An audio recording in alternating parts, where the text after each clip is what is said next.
the real shirt that you've kept. That's what's crazy about it. What got you to decide to become an ATF agent? Dealing with drug kingpins and going to mansions, negotiating for tons of cocaine and stripper models, bringing them martinis. And I was like, man, you know what? I can do that. I can do that. Hollywood's version of Undercover is a hoax. I still love it, man. I love every day of it. You're in Hell's Angels. Their purpose is narcotics, killing, crime, money, women, anything to break the law. The mission was to uncover violent crime. Did you ever feel like those guys got so close to you where you started liking them and then you felt like you betrayed them? Did you ever feel like that or not at all? I felt like that all the time. The good people are not always all that good, and the bad people oftentimes are not always all that bad. Craziest you've seen ever on work. We're working a cartel case. One of the people we're dealing with got sealed up in a 55-gallon steel drum and left out in the desert. This human being had become like soup in that barrel. How do you keep yourself calm? I felt like I could do anything. Now, I was bulletproof. What you say, or what you did, or how you acted or responded could be the factor on whether you live or die. If you are an empath and you're sensitive to energy, to where other people's negative energy affects you and overwhelms you, and you're the type where you're like me, to where I can be feeling calm and peaceful and okay, and I go to the mall or a crowded area, next thing you know, I'm overwhelmed with whether it's anxiety or fear or other things that are online. It could even be I'm in the line for the grocery, and the person in front of me is just extremely negative and talking to the cashier. And because of that, even if I don't know them, I just feel it in my heart or in the pit of my stomach, and it just affects me, right? And as people who are sensitive to energy, as empaths, like, it doesn't end there. We bring it home. We bring it home to where next thing you know, like, we're talking about it, we're feeling it, we're that heavy vibe. We're bringing it to our family, our friends, our relationship, our work, to our sleep, and it affects us. And that's just one interaction. But being an empath, there's deeper levels to that, right? If you're a super empath, right? What I mean by super is this: some empaths, they know what others are feeling. They know what others are feeling, but they don't experience it. They just know, right? Other levels of empath, they know, but they also feel it. They feel it as if it were their own emotion, as if it was going on. So if someone's feeling frustrated, they're going to feel frustrated as well, and they're going to think it's theirs. And some empaths they know it, they can feel it, but they can also have the physical embodiment. So if somebody has a shoulder ache, they're going to have a shoulder ache as well, right? And it goes away when that person goes away, or and there's none of that connection. But empaths, there's different levels to this, and it can also be that things affect you remotely. For me, I know I can be, again, in my element, in my own zone, right? And just focusing on just me, and I start feeling worry or guilt somehow. Next thing you know, I get an email or a text or a call from somebody who was feeling that way. So I felt it before they called me, and since I'm empathic and energetically aware and in tune, I receive that information. And the thing is, the biggest problem I've seen with people that I work with is that they think that that's them. So they spend a good portion of their life working on it as if it's them, and it's not the case. It doesn't have to be this way. These emotions and energies that you absorb are others, and when you know how to unblock your energy, how to stay protected, how to stay grounded, and how to stay centered, and protect yourself and elevate yourself, then this outside energy won't affect you. You'll be able to go from overwhelmed, confused, frustrated, out of control, and once you master your energy, you'll be able to literally step into clarity, into peace, into abundance, in multiple areas of life, into purpose, into peace of mind, and everything you want and more. Right? So the key here is this: the solution is learning how to unblock your energy, and you're able to master your energy. And once you master your energy and how other people affect you, you know what to do when they affect you, you know how to exactly what to do so you can rise above it and become positive even in negative environments and negative people around you. You become untouchable. you can live life freely, right? And you gain that back, you gain that control back, you get that sense of freedom back.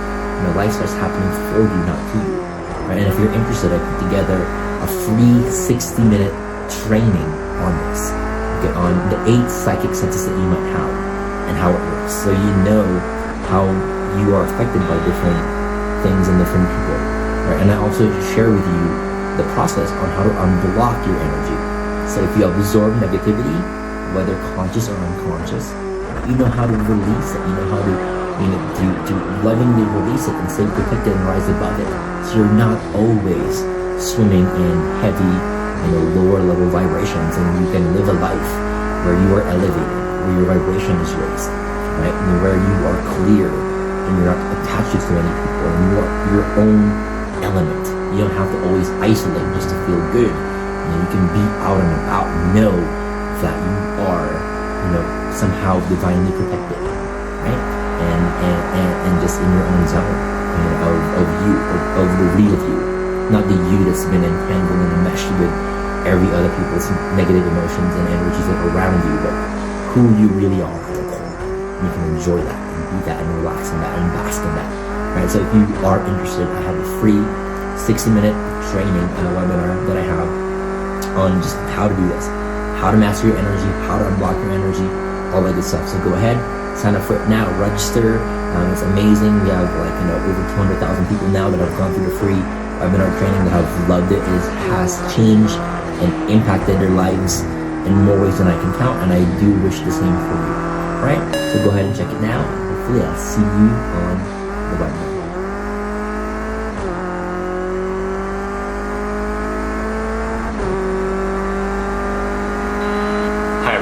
Welcome to a special masterclass on Mind Valley. Now, in this masterclass, I'm going to be sharing with you some of the most profound ideas I've ever discovered in training the human mind.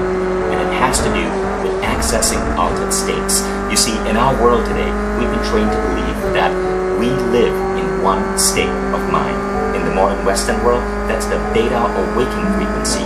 But if you actually look at the great spiritual teachers or even indigenous cultures, people routinely access altered states such as alpha, such as theta, such as delta, to do things that in our modern world we completely ignore. But what if we could access these altered states? What then would our world look like?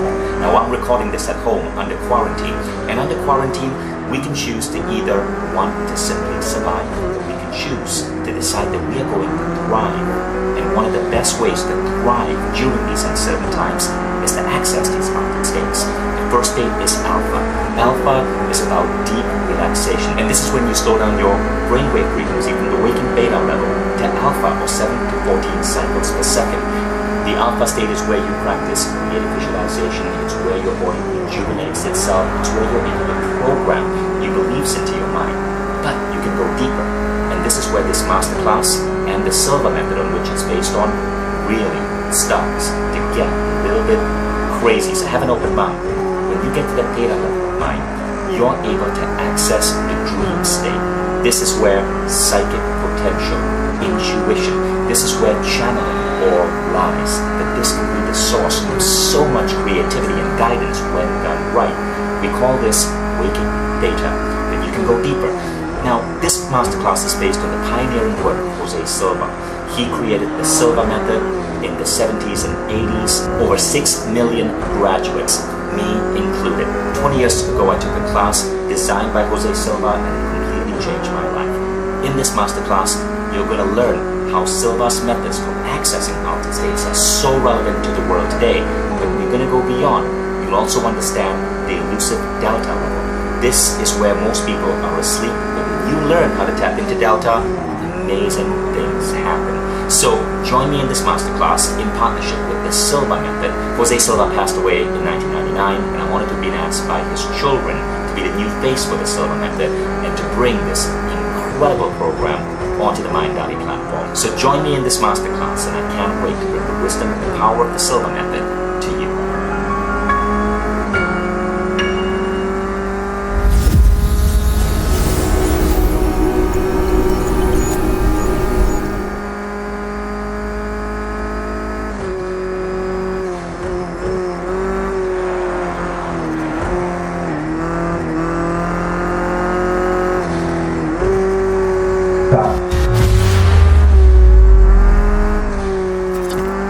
My guest today is Jay Dobyns. He's a New York Times bestseller, 27-year federal agent, retired federal agent as an ATF. Again, alcohol, tobacco, firearms. I don't know why they still have the alcohol and tobacco.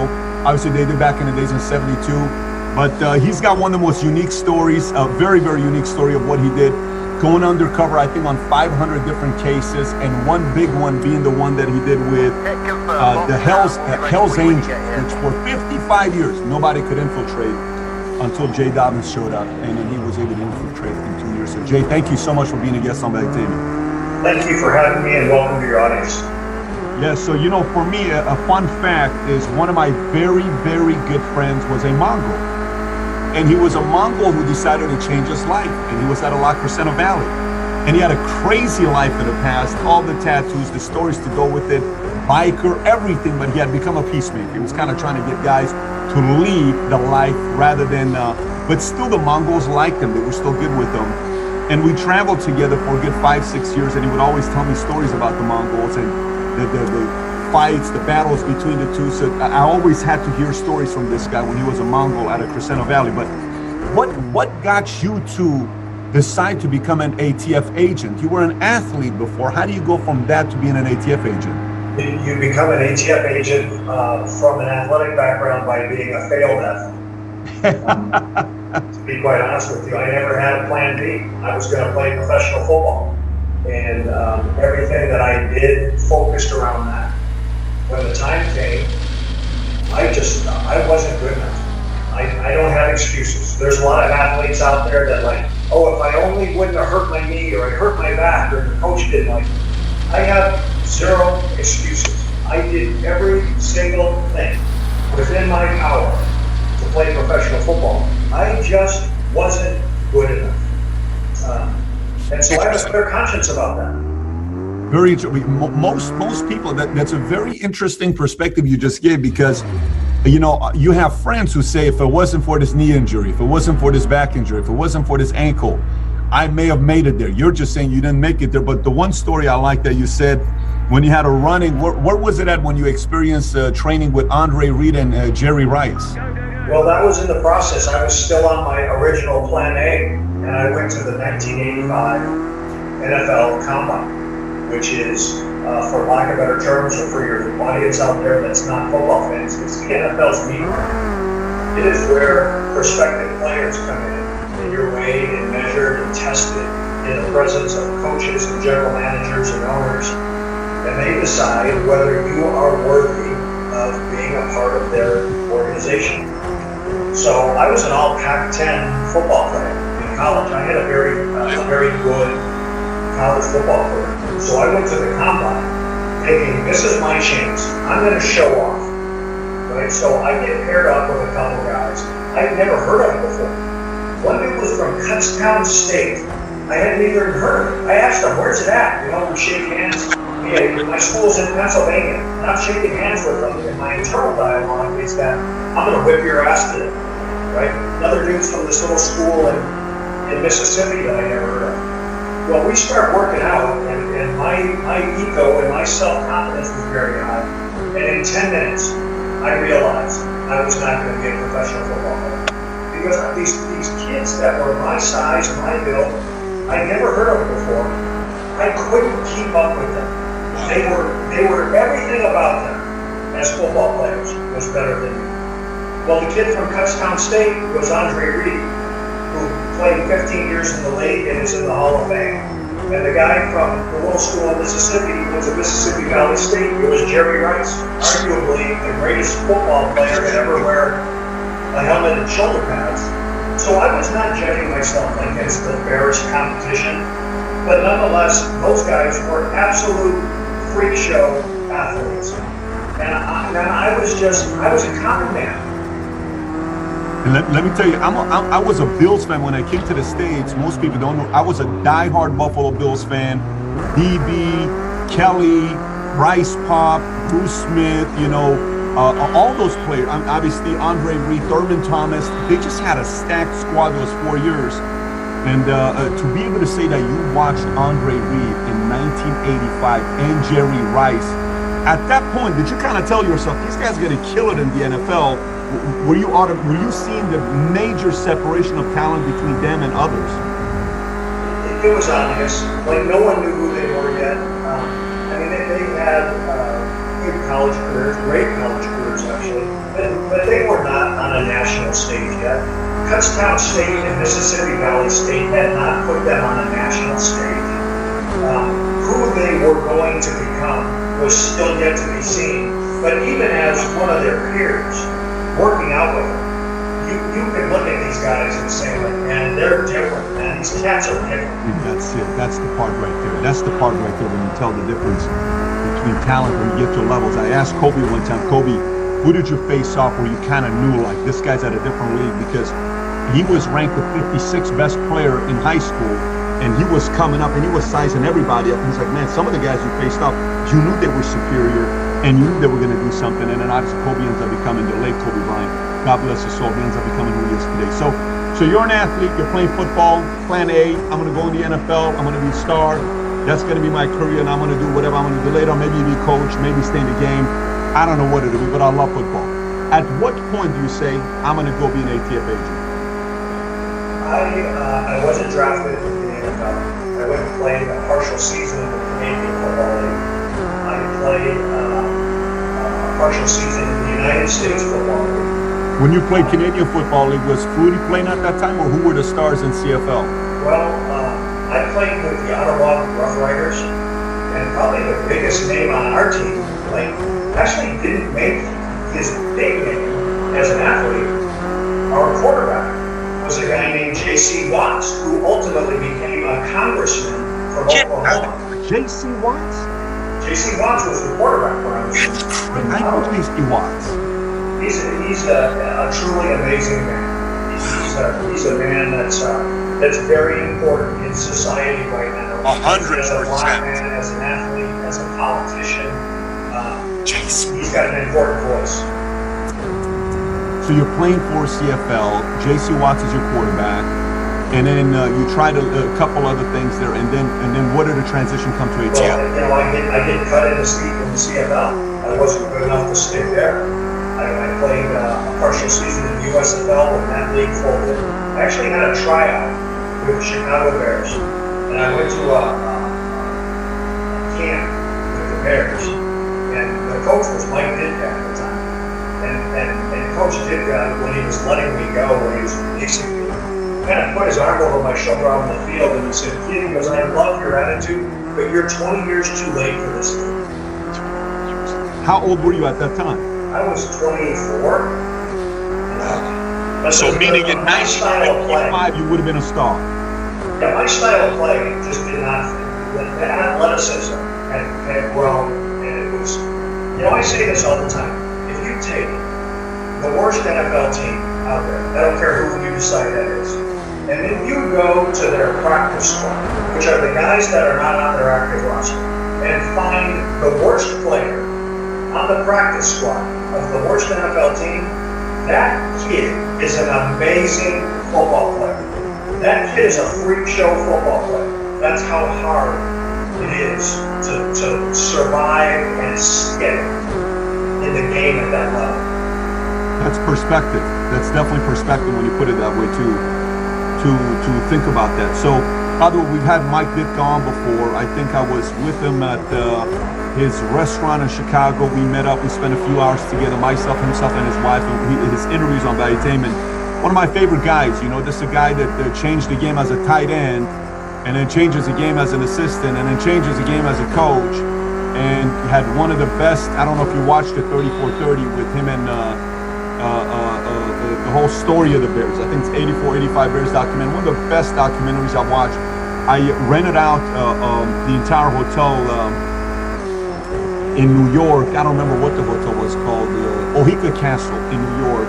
We had 32 rooms. I brought everybody and all the executives, and we sat there and we watched the 34-30 because there are so many great lessons in that documentary with Mike Ditka. So now football doesn't work out.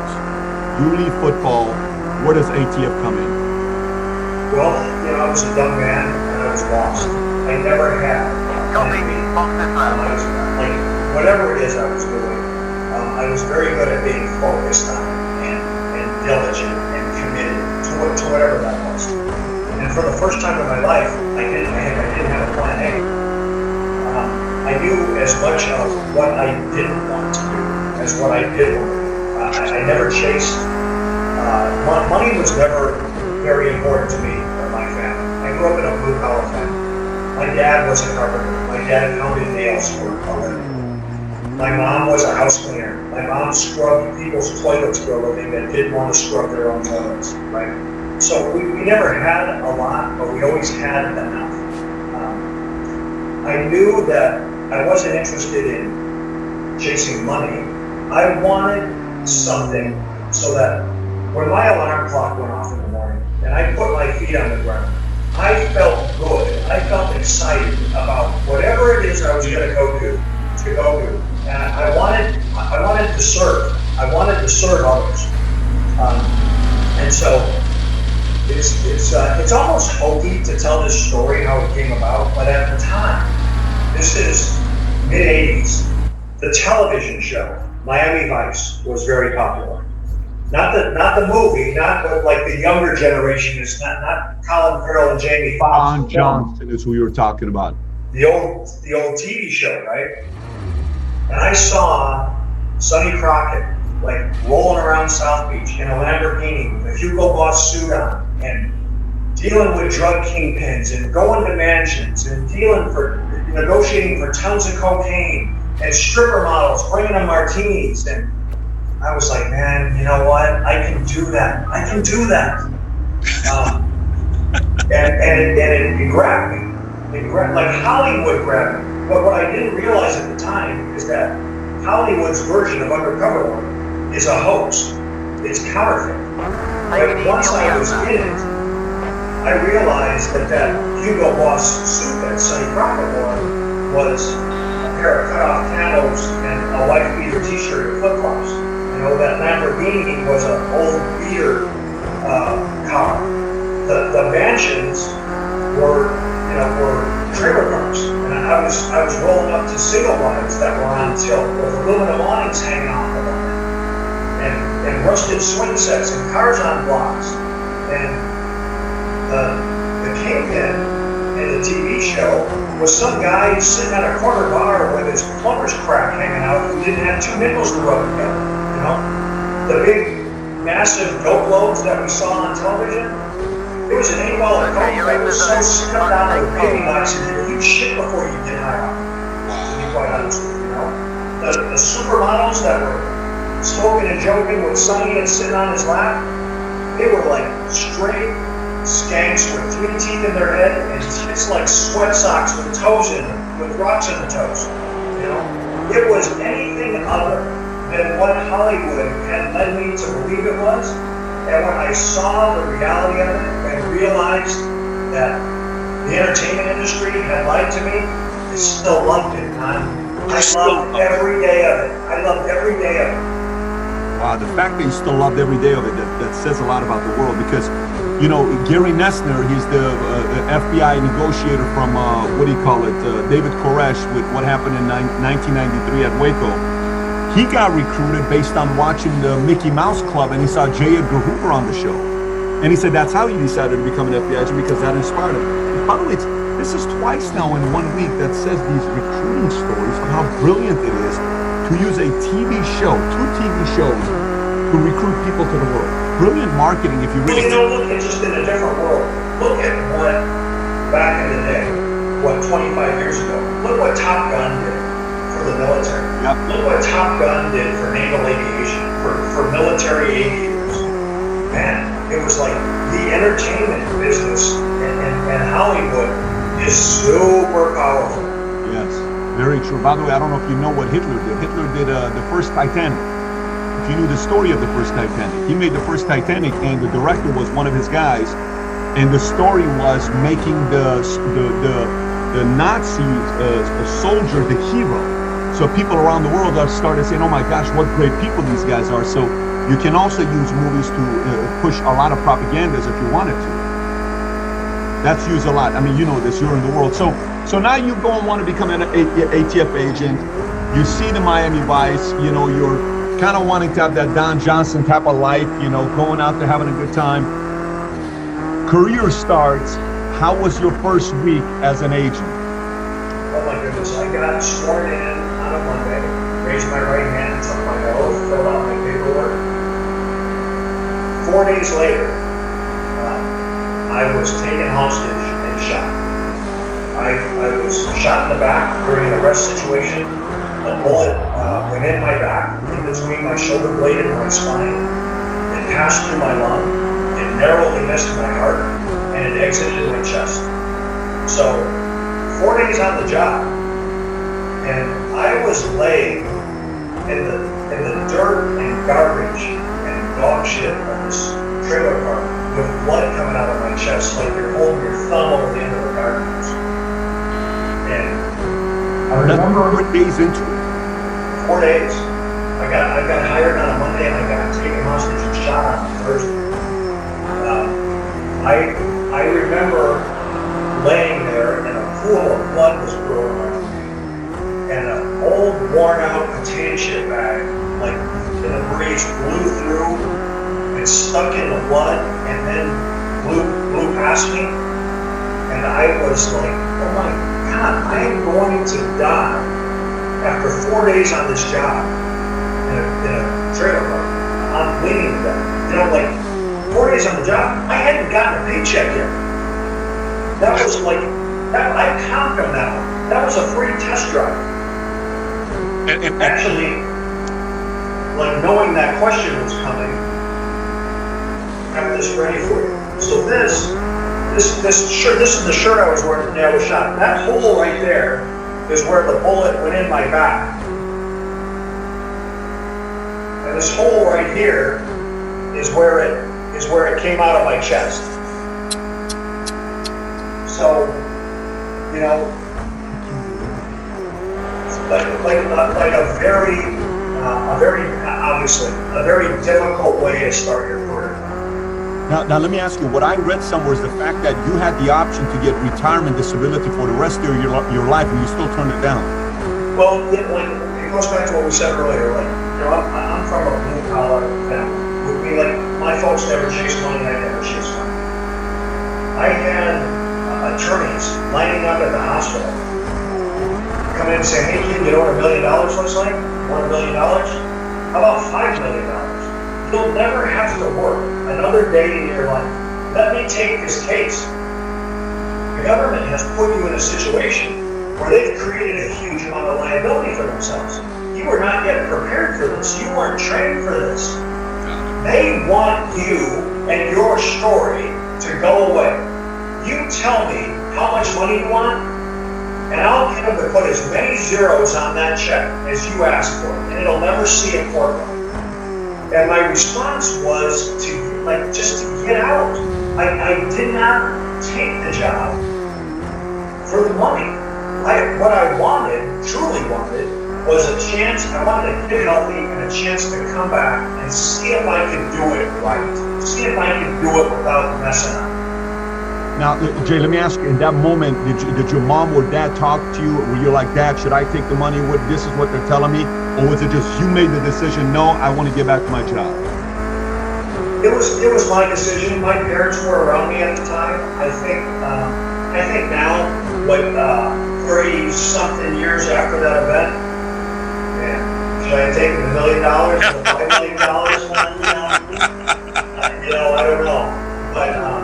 But I'll tell you what, everything in between, like declining that money and today, I wouldn't change a damn thing. I wouldn't change one thing. So it was the right decision. And so you said 30-something. How many years ago was it the day you got shot with that shirt? I was shot on November 19th of 1987. November 1987. Wow. And you kept the shirt from that day? 33 years ago, something like that. Now, have you ever washed that shirt or no? I haven't. I use it it's just a prop. It's just a prop I use By for day. training or telling my story. But it's the real shirt. Oh yeah, that's it. That's the real shirt that you've kept. That's what's Yeah. crazy about it. The detectives.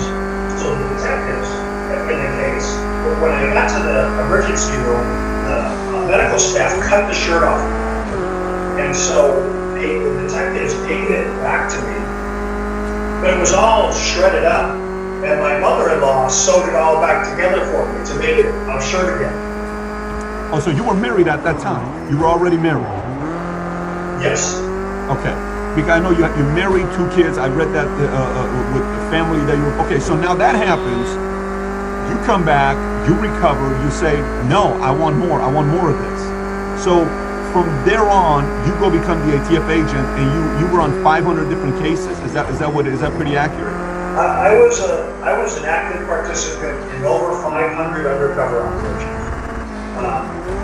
Sometimes on the point as the operative, sometimes as a team leader, sometimes as a cover agent, but I was directly involved. You know, I had fingerprints on over 500 undercover operations. And out of those 500 operations that you were working on, outside of the one with the Hells Angels, which we'll get to here in a minute, which one was, you know, a couple of them you can say where this was absolutely crazy that I faced off over here.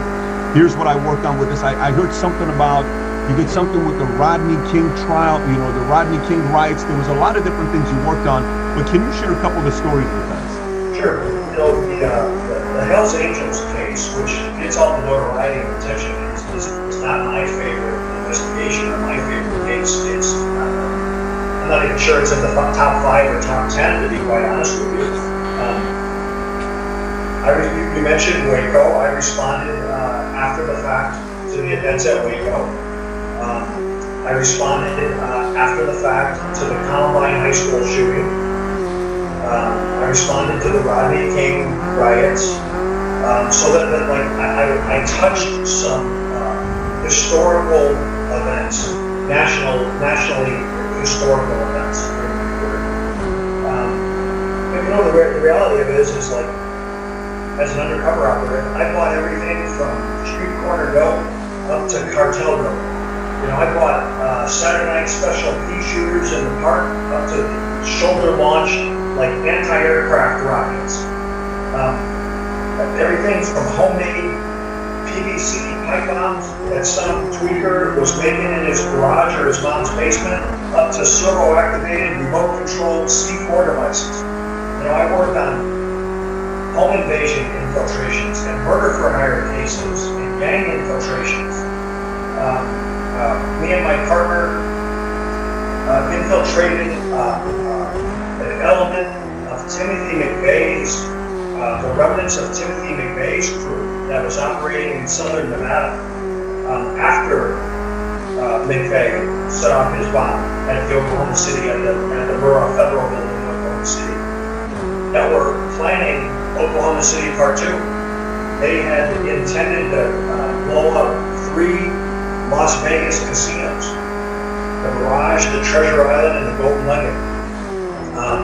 Me and my partner infiltrated that scheme and defused that plan.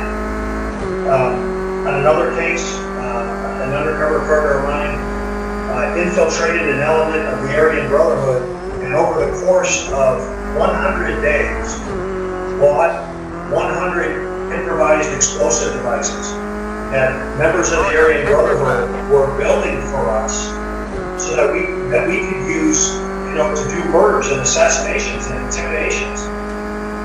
When I look at those 2 cases in the context of the Hells Angels case, I think they're more important because I think they had a significantly more important safety element to them. If these guys that were going to blow up these casinos in Las Vegas were able to carry through that plan, it's easy to imagine, you know, thousands of people being injured and killed. This Aryan Brotherhood case where we were buying all these IEDs, they were selling those devices to us with the intention that we were using them to murder and maim people. Those are important investigations that didn't get a lot of attention, that didn't get a lot of publicity, that without a crystal ball to say what would have happened, but it's not hard to speculate that they saved lives and saved people from significant injuries. How do you become an undercover and keep the lack of hate and distaste for them, and be able to make them believe that you're one of them, and still be able to catch them committing a crime? How do you manage those two personalities? I think you have to be a sociopath. I would have to agree, because when I talked to Joe Pistone, Donnie Barasco, Joe Pistone, who was undercover for the whole the mob families, the 5 families that he brought down, 6 years for him to be undercover. I mean, that's a long time. He was married during that time to be able to do it. And I asked him a question. I said, how do you not flip? Like, people can act, and even in Hollywood, you do a scene that's 30 seconds. You do a monologue, maybe like what Edward Norton did in American History X, it's 8 minutes. That's sick when somebody does that, right? But you're talking about acting for a month, 2 months, 2 years with your case with, how do you do that? How do you manage the two personalities of who you are and who you're acting to be?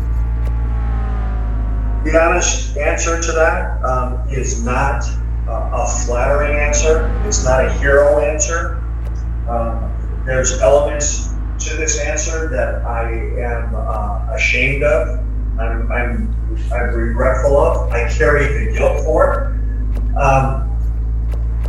I wasn't very good at separating my undercover persona from who I was. God. I had played that role for so long and so aggressively that now, in hindsight, regretfully, my job evolved from what I did to who I was. And I became addicted to lying. I became addicted to the scam, to the hustle. And every time I was successful at it, my ego grew. And so, I'll tell you a little story. I think that's a good demonstration of it. I had spent routinely months and weeks away from home. And I came home one time, and my wife told me, "You cannot be gone for months and walk in the door here and talk to us, talk to me and your kids, like we're your suspects out on the street." In my self-defense, I told her, I am not a light switch. I cannot turn this off and on. People who do what I do for a living and treat it as a hobby, or dabble in it, or treat it as a gimmick, end up dead. I'm not a light switch. And then her response to that was, I understand you're not a light switch. I understand you have to be on all the time. But when you come to this house, you better install a dimmer switch and take that attitude down a notch. And if you can't, don't come back. She told you. And I had it coming. I had it at the time. It pissed me off. At the time, I was very resistant to it because I was so in that role. Now, stepping back from it, probably my biggest regret, my shame, my guilt from all this is the amount of battle damage that I put on my family trying to take care of other people's problems. In reality, in hindsight, the people that loved me the most, the people that cared about me the most, my biggest fans, my biggest supporters, were the people that I treated the shittiest. And that is, that's a burden that I just have to carry. That's I can only imagine. By the way, are you still married? Are you guys still together, married? I am. By the grace of God, my wife and my kids are so much better than I ever deserved. You're still married to the same woman as you were married to when you got into the game. 30 plus years now we've been married. Our kids are grown, and I'll tell you, I've given my wife a million reasons to throw everything that belongs to me at this house out on the front lawn and say, get out. And she has given me 1,000,001 second chances. That's an angel right there. Whoever you married, if she's watching this, then I salute you. Much respect for that. To be able to go through that. It's when I'm asking the question for you, and I'm saying, flipping and going which side. Heath Ledger is getting ready to do Joker. He's going to play the role of Joker, right? And he goes and asks Jack Nicholson, who played one of the Jokers in the past. And he says, hey, I'm thinking about playing Joker. I'm getting the offer. What do you think? And Jack Nicholson told him, don't do it. That is the one role I highly recommend you not doing it, because psychologically it messed with my head. And you got to realize Jack Nicholson's done, what's the one he did, Cuckoo's Nest, the old movie, you know, playing a little bit off and nursing a grown man, nursing a woman, you know, that scene. And he says, don't do Joker. This is coming probably one of the craziest actors of all time. And Heath Ledger goes and does it. And probably, by the way, I even have a statue of him over here. I mean, this guy goes and does the Joker, and he crushes it. And then he comes out, and we know what happens with Heath Ledger, right? And there's a scene where I think it's TMZ goes to the restaurant that Jack Nicholson's about to go into. Camera guy stands outside saying, hey, Jack, did you hear about what happened with Heath Ledger? He said, what happened? He said, they found him dead. He says, what? He says, they found him dead. He says, I told them don't play Joker. There's this scene. It's a very interesting scene when you look at this. How dark of a place did you go? If you were to say to the darkest of darkest places you went to, playing these 500 different events, you know, the people you're around, the types of people you're around. If you were to say, Pat, I went to the darkest place, these three places were the darkest place it was. If you could do your best to paint a picture to us, what did that look like? Well, I'll answer it this way. I have found from my experience that there's two types of undercover operatives. There are operatives that have a costume that fits the role that they play. And they come to work and they put that costume on, and then they inherit that personality. And they become that person, whatever that hero or gimmick is. I was never good at that. I was just like, what you see is what you get. I talk to people on the street the same way I'm talking to you. I interact with people. I was not good at faking being someone, or at least having a personality other than my personality. But I will say this, when we look at the world of good guys and bad guys, and good versus evil, and whose side are you on, I found that oftentimes the good people are not always all that good, and the bad people oftentimes are not always all that bad. And so, when I have so many like character flaws and personality traits that are unflattering and things that I don't like about myself, and some of those I actually learned to put into play and to highlight for my undercover role. I have a dark side to me. I try to project positivity. I try to encourage people and promote people. But when I'm put in the right situation and when I'm cornered, like I can be the nicest, best guy in the world. I can also be the dirtiest, nastiest motherfucker out there. And being able to be those two people, I'm not sure that that's healthy or normal. But I played on that. I knew that about me, and so I used it to my advantage. I tried to treat people good. I tried to communicate with people in a proper way.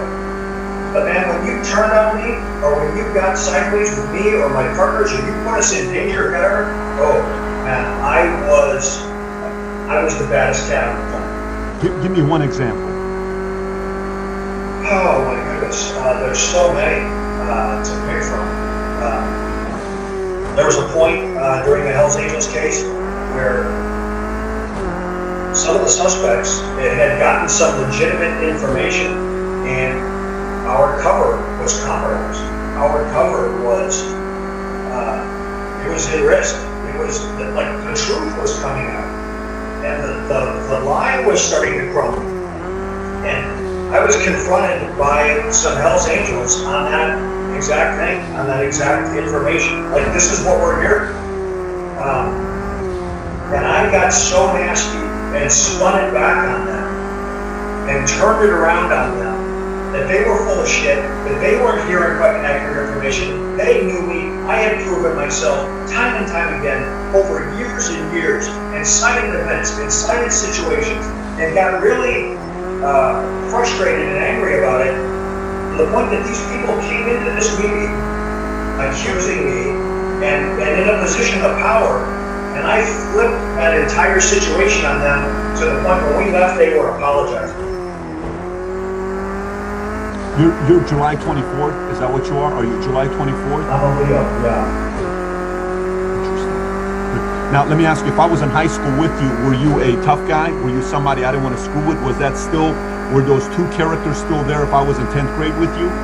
No, like and I don't carry myself like a tough guy.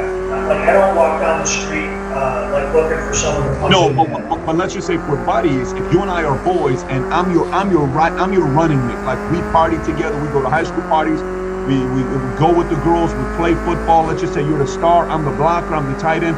We're really, really tight. Okay. Somebody says something to me and disrespect me. Were you ready to brawl or no? Were you more like trying to diffuse? Yeah, you know what? I didn't and do not try to carry myself as a tough guy, but like don't put me in a corner and don't box me in. I will walk away from a problem if I have an opportunity. I will run away from a problem if I have an opportunity. But if you put me in the corner, like we're gonna get it on, and like you might hurt me, you might hit me, but we're all going to the hospital. Confirm, box now, we'll be ready for you when you get And here. you were always like that. You were always like that, even as a kid. You know, my dad, who was a huge influence in my life, as a young man, told me, you know what the nastiest, worst, most vile thing someone can say about you is? What's the most disgusting name you can be called? And as a child, I'm running through like swear words, vulgar names, right? He said, let me tell you what the nastiest thing anybody can ever say about you. S-O-F-T, soft. Never let anybody say you're soft. I wrote this thinking maybe your dad's a coward, but soft, I like that. Your dad said never let anybody say you're soft. Wow. That's pretty big. How old were you when he told you that? Was it I was probably, 7, 8 years old. Now, you said your dad was a carpenter? My dad was a carpenter, and he was, he kind of lived that same life. He was a very, peaceful guy. He was a sweet man. But, man, that dude was tough. He was tough. And he was not someone that anybody wanted to tangle with. Jay, craziest thing you've seen, craziest shit you've seen ever on work, craziest thing you've seen, right? Like witnessed right in front of you, not read about, but you witnessed. One of the most disturbing things for me, I do not like dead bodies. It's not my thing, right? I would not be a good homicide detective because I do not like dead bodies. We're working a cartel case with some pretty high-level narcotics trafficking, and one of the people we're dealing with got sealed up in a 55-gallon steel drum and left out in the desert. And when they recovered that barrel and popped the top of it off, this human being had become like stew, like soup in that barrel.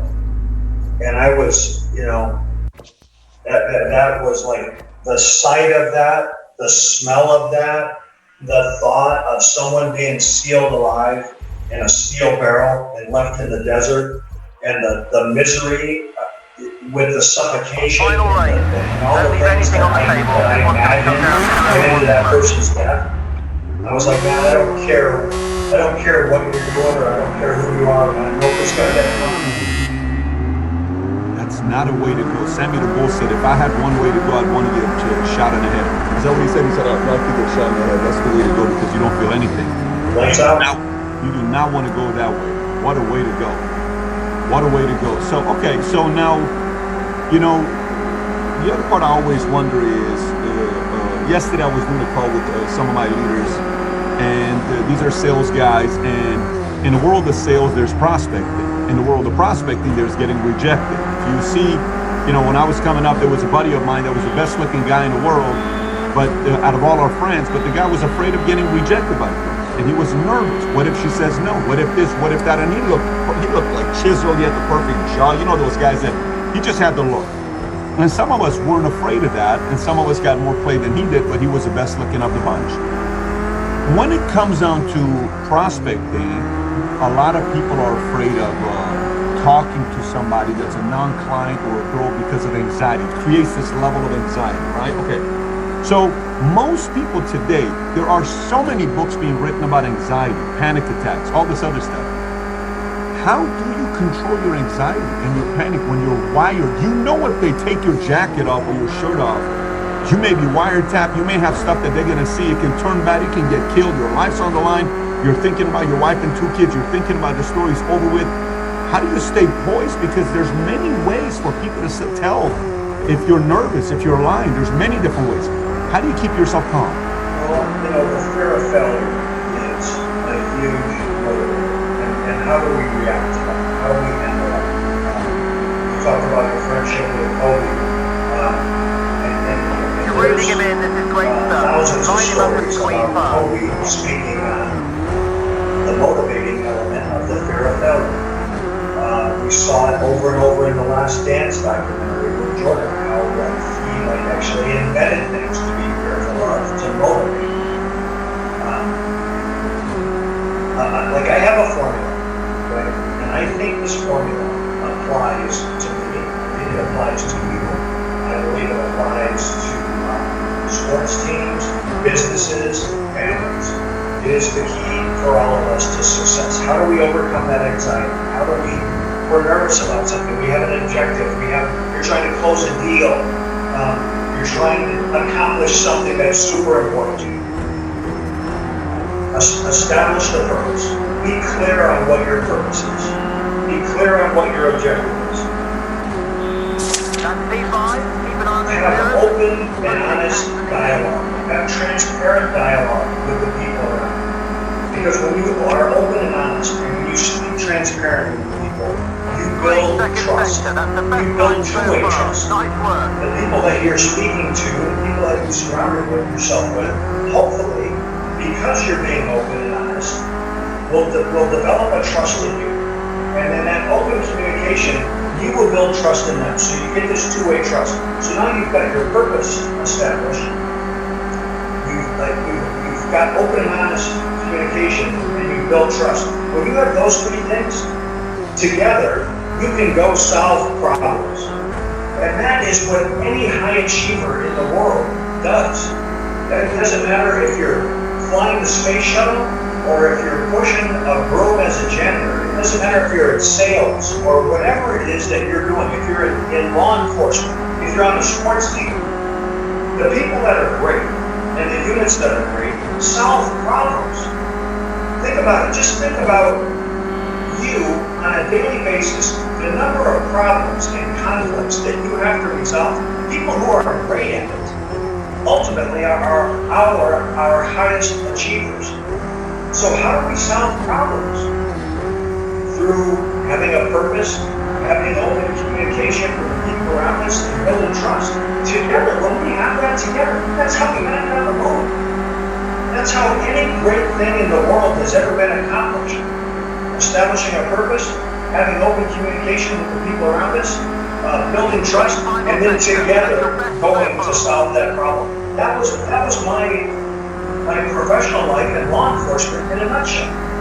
None of us ever accomplish anything alone. None of us ever get great achievements all by ourselves. There's always people around us that help us and encourage us and give us new ideas and better ideas. Yeah, but in those moments, like when I think about you, and I think about when you're in that moment and you're getting a call and saying, "Hey, Jay, get all your guns and come meet us at this place." Why? Are we going to go kill somebody? Don't ask questions, just show up. This is the first year when you're a prospect and you're kind of going through it, right? And you're like, shit, what do we do? And your partner at the time was Sue, Pops, right? So you and him, he's also another ATF agent. Both of you guys are undercover. You're getting a call like that. I understand you're saying purpose. I understand you're saying open dialogue and communication. I understand building trust. But you're in Hell's Angels. Their purpose is narcotics, killing, crime, money, women, anything to break the law. You know, open dialogue communication, what open communication? And then what trust do you have with them? How are you maintaining your anxiety in those heated moments when it all of a sudden comes up? Because there's a big difference even with that when you get a call and saying, grab your guns and come by. Okay, you can call the ATF and talk to them and say, guys, I just got this call. What the hell do I do? And then they can coach you through it. Well, you know, Jay, here's what I suggest you do. You and Pops jump on a quick conference call together and you're getting a briefing. Fine. But what if you're in the moment and you're on the bike and you're going and they said, this bastard said this, we got to go and do this. And Jay, you know, here's some cocaine and here, let's do this. And you're taking 20 hydroxycuts a day and 6 Red Bulls a day and you're trying to hold it together. How are you staying calm in that moment? In that moment. I think that when we look at anything from the outside, Push as hard as you can. Keep the final lap. You've got to take the things win. appear to us to be overwhelming. So, like for me, I look at like some guy who can fly the space shuttle. I'm like, how does he process all that? Some guy that's going to operate on somebody's brain. How do you have the confidence to take a knife and open up somebody's head and do it? But they're great at what they do, and what they do becomes routine through training, repetition, experience, exercise, all those things, right? And so when you look at them and they're saying, man, I can never do that. People look at what I did and say, I can never do that. I'm like, you know what? Yes, you could. If you had the experience and the training, and all these things that I had built up over years, those things create confidence. And with confidence comes comfort. So you're asking, like, how did I contain this anxiety from these situations that were spinning out of control, that were in some cases life and death situations? And what you say or what you did or how you acted or responded could be the factor on whether you live or die, right? I had become so comfortable in my role and so confident in my role that, man, like I felt like I could get through anything, man. I was bulletproof. I had a bullet go through my chest. 15 years before that, I was bulletproof. I had been through all these situations before. Like, I had brainwashed myself into believing that I was the baddest cat on the streets, that I was the smartest cat on the streets. And so the question is, in this comfort confidence equation, what comes first, what comes second? Are we naturally confident and then that allows us to operate comfortably? Or do we, in the undercover world, do we build a persona for ourselves that we're comfortable with and then it allows us to project confidence? I've never been able to figure out which one comes first or second, but I know this, that the people I was dealing with, the more time I spent with them, I would start to build trust.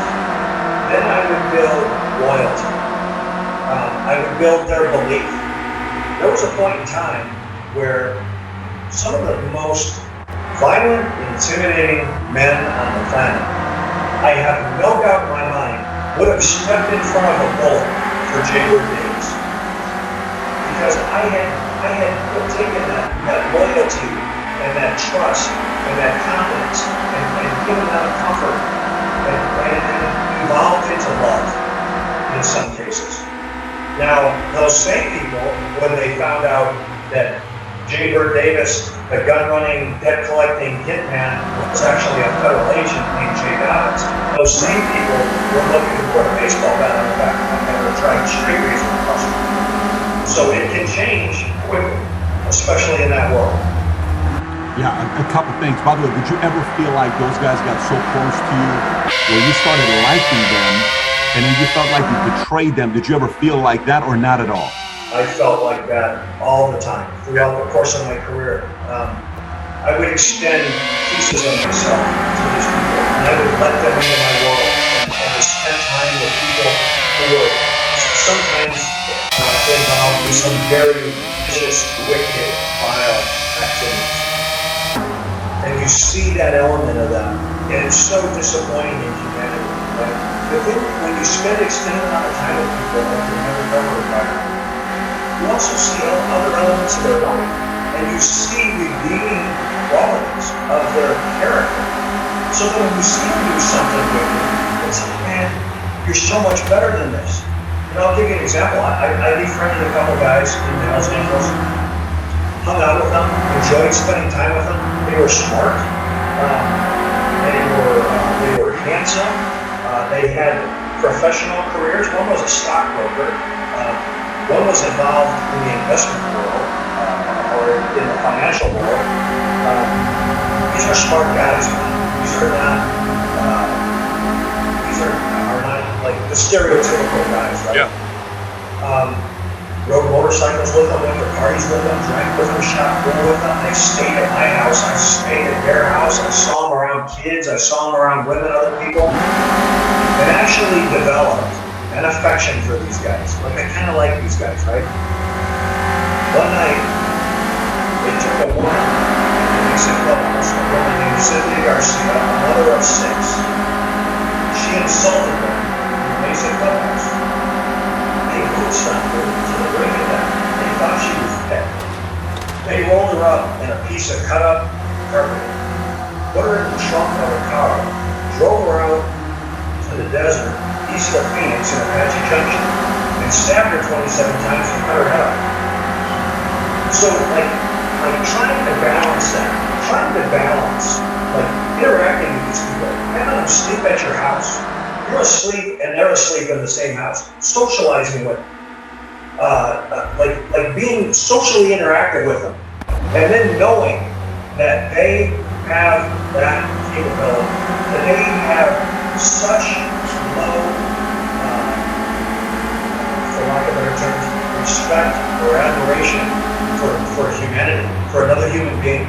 That they could take a defenseless woman who had, the mother of 6, and take her in the desert and saw her head off with a buck. That's I don't even know what to say about that. That's dirty at the highest level. Right? Psychologically, to know that somebody can get to that level. I know the mob family will always use the word capable, meaning he's capable. He's capable, meaning he can kill somebody. To cross the line, he's willing to kill somebody. But there's a different level to capability. You know, based on this topic, going back to something you said when you said, I was invincible, I got shot, I almost died, you know. So for me, I felt untouchable. I brainwashed myself into thinking I'm, toughest guy in the streets. There's a book called David and Goliath where the author talks about the fact that, not David versus Goliath, it's David and Goliath. The author talks about 3 different types of people who have close encounters with death, whether it was bombing or something. There's one person that missed it. It's one person that should have died but didn't die.